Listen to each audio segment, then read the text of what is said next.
Let me guess. You said yes to something you didn't want to do again.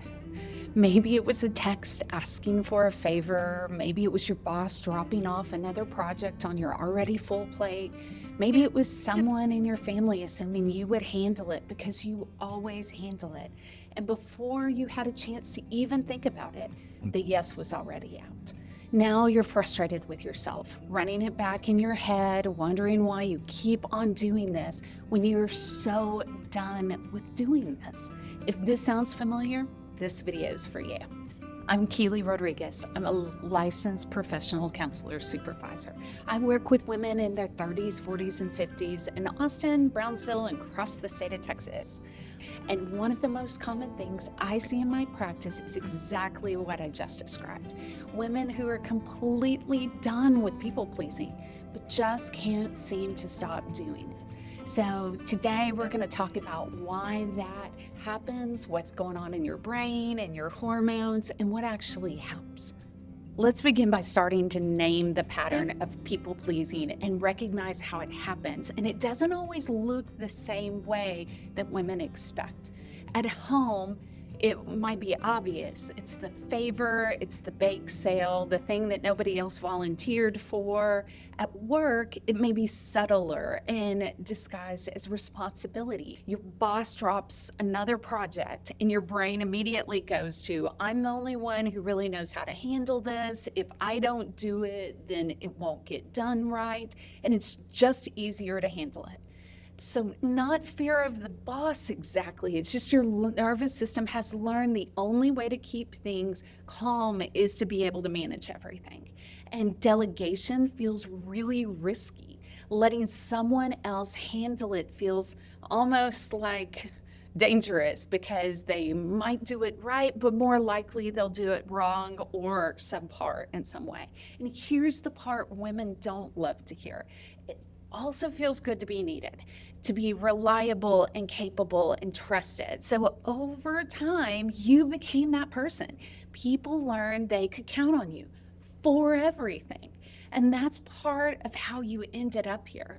It's not weakness, like you can't hold the boundary. Often it's because you are being the one who handles everything, and that became your identity. And now that identity is a weight that you're carrying. And when a request comes in, like a text or an email or a head poking into your office, the automatic pull is to yes, and that quiet sense that you should be the one to handle things. And underneath that, there might be a little fear of being seen as selfish or difficult. And yes, it is out before you even really have thought about it. And then comes the frustration, that low level, persistent, annoyed at the person who asked and irritated with yourself for agreeing to it. And then that quiet resentment mixed with guilt. You can't figure out how to stop this. That's what people pleasing looks like for professional women. It's not dramatic. It's not falling apart. It's just quietly exhausted and increasingly done with this pattern, but not being able to know how to break it. And the frustration with that is real. So let's talk about the fawn response. Most people know the fight or flight or freeze responses, but fewer know about the fawn response. The fawn response is the fourth response, the main one that a lot of women are living in. Fawning is your nervous system survival strategy. So if you grew up keeping the peace in your household, reading the room, walking on eggshells, staying small, or being good, your nervous system learned one rule, and it is the safest response to any upset, any difficult time, or any threat is to try to make the other person happy. And when a request comes in, a nerve picks up on it as something that needs to be managed.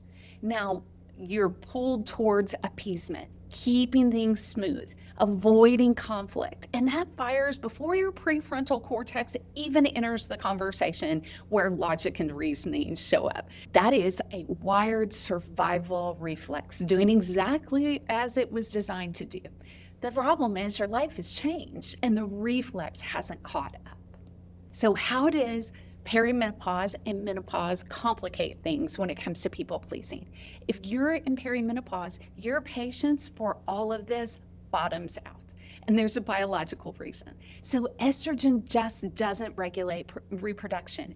It regulates your ability to have that irritability threshold. When it drops, every request lands harder and you feel it more sharply. If you're still people pleasing while irritability rises, you're living in that contradiction. The nervous system is sending stronger signals that you're tired of this, but survival wiring is still forcing the yes. Frustration is subtle, but relentless. And you go from absorbing everyone's needs to being genuinely annoyed by any task at all. You don't even recognize yourself. That's when women say, I don't feel like myself anymore. And the science backs this up. In a 2012 study published in Biological Psychiatry, Pasmati and colleagues found that when serotonin drops, communication between the amygdala, your alarm system, and the prefrontal cortex weakens significantly, meaning your brain loses its ability to pump the brakes on frustration and anger. And when you're in perimenopause or menopause, it can make it even worse. So according to Albert and Newhouse, in a 2019 study published in the Annals reviewed on clinical psychology, as estrogen declines, serotonin drops with it. And serotonin is a neurotransmitter that manages your mood, your emotional stability, and your impulse control. And Johns Hopkins Medicine notes that estrogen declines, cortisol, the primary stress hormone, it naturally rises. So your nervous system is running hotter at exactly the same time. It has fewer tools to manage it. The irritability you feel at people asking and at yourself for agreeing is not you becoming difficult. It's your biology finally running out of room to absorb what you've been absorbing for decades.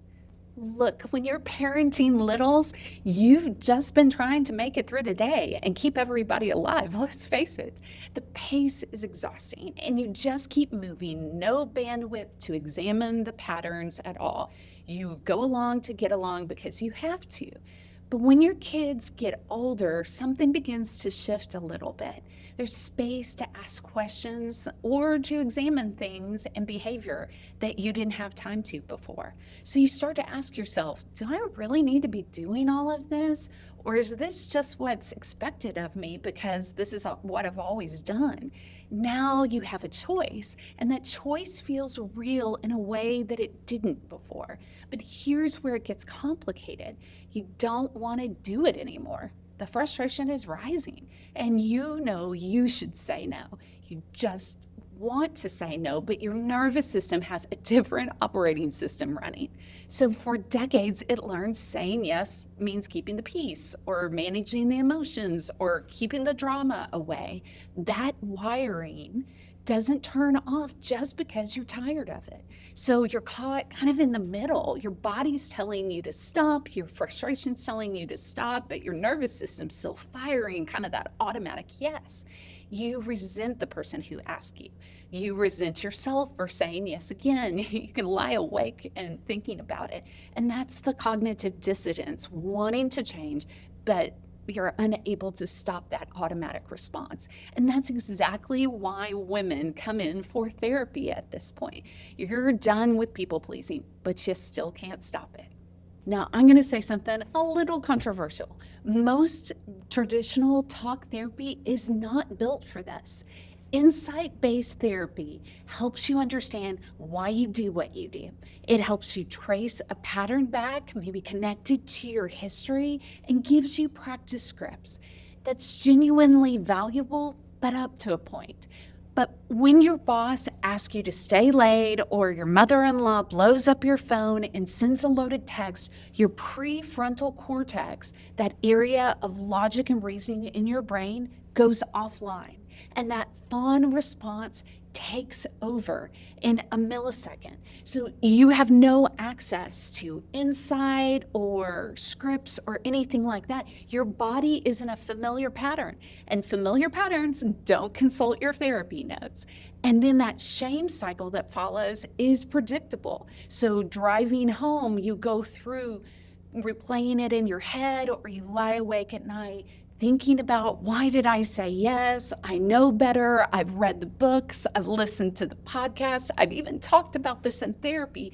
Why do I keep doing it? So insight without change, a cognitive tool trying to help you resolve this basic neurological problem, can be really frustrating. And changing a decades-long pattern requires working at a level where it actually lives in that nervous system. Okay, so here are 3 practical tools that you can use right now to help you in this process. Here's the Notes app method to help you get a little pause before you say yes. So if you don't trust yourself to type in a text that has a boundary in the heat of the moment, that's super normal. So save this phrase in your Notes app right now. Let me check my schedule and I'll get back with you. That way you can copy, paste, and send. You haven't said yes, but you haven't said no yet. You've bought yourself some time for your rational brain to come back online, and then you can address it. Tool number 2, your body knows before you do. So your nervous system sends the no signal before your brain processes the request. So the next time someone asks you, pay attention for the first 2 seconds. If your stomach drops, if your chest gets tight, or your jaw clenches, or your heart starts to race, that's a physical sign that your body is saying, no, don't sign up for this thing.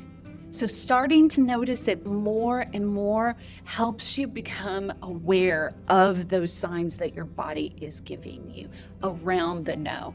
And it can give you a clue. Hey, I need to take a pause here. I need to give myself space to check my calendar and really think about what I'm saying yes to. So tool number 3 is the pause is the practice. So you don't owe anyone an immediate answer. You don't. One breath before you open your mouth. One moment before you type. That interruption sometimes inserts a wedge between the request and the automatic response. And in that wedge allows you to have an actual choice. Try to do it every time, even on small things, so that you practice and get better at it each time. Look, if you've been meaning to do something about those people-pleasing patterns for a while, this is the thing. The pattern can actually change when the work goes deep enough to meet it at a nervous system level. So if you're a woman in Texas and you're ready to talk, you check out the link to book a free 30-minute consultation with me on my website at KeelyRodriguezTherapy.com. I also wrote a full blog post on everything we covered today, and you can find it there as well. I'll link both in the captions below. If you haven't subscribed, please do so. I put out new content every week for women who are holding everything together and ready to do something to actually change. I'll see you next week.